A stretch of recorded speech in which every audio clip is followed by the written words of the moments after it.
Welcome back to another Strivemont video.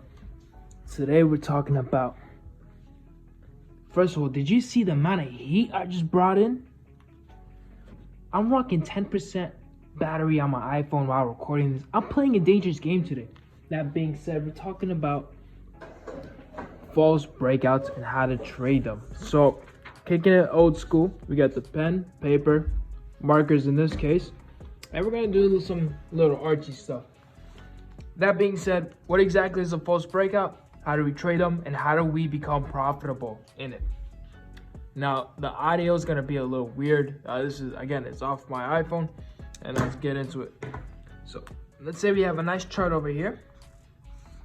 This is gonna be our Tesla. And this is the kind of movement we're seeing basically. We're going up, straight back down, straight.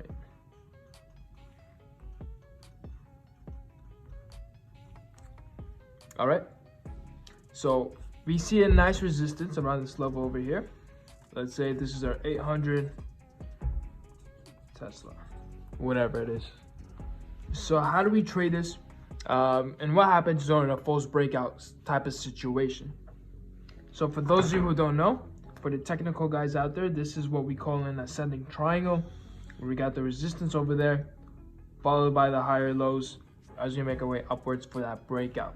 So let's say you enter in a position over here, and this is that type of situation where you find yourself in during that kind of false breakout.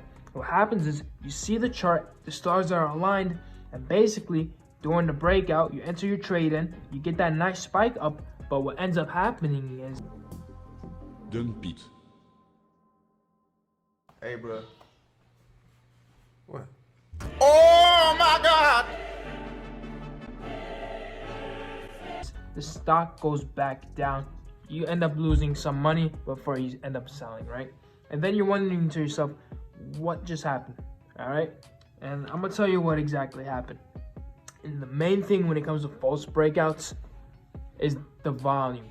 You want to pay attention to volume, because what you see happen is, let's say we got some good volume here, followed by some small ticks.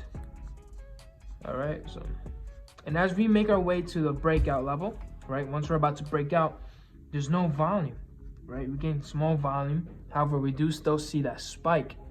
And what ends up happening is this breakout doesn't become sustainable.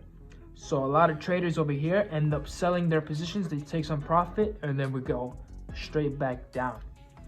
So now how do we trade this? How do we become profitable? And how do we minimize our risk during these kind of situations?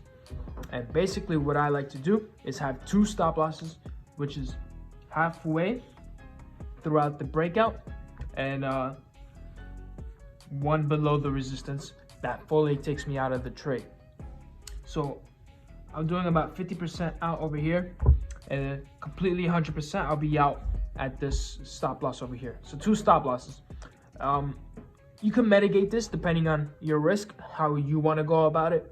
That being said, for this example, we're using 50%. Let's say we bought around this level and we're at the high over here. So I set my first stop loss for 50% of my shares. I take profit around this level here, around the halfway mark, and then I'll set a stop loss, my second one, that takes me completely out, which is gonna be if we end up going back downwards.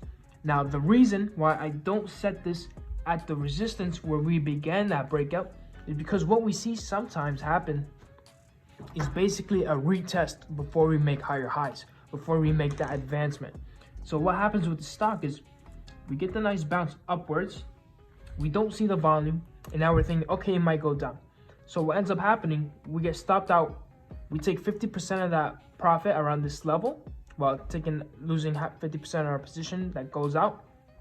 And as we go downwards, we test this resistance and we see a nice spike upwards. The volume starts to come in. So what this means is this is now starting to act as a support. There's a lot of buyers at this level. There's good strength, and we get the nice retest, and we don't get stopped out over here. So if I set my second stop loss at the resistance level over here, I would have been out the trade, and I would have missed out on the spike upwards. That's why I like to set my other stop loss below the resistance.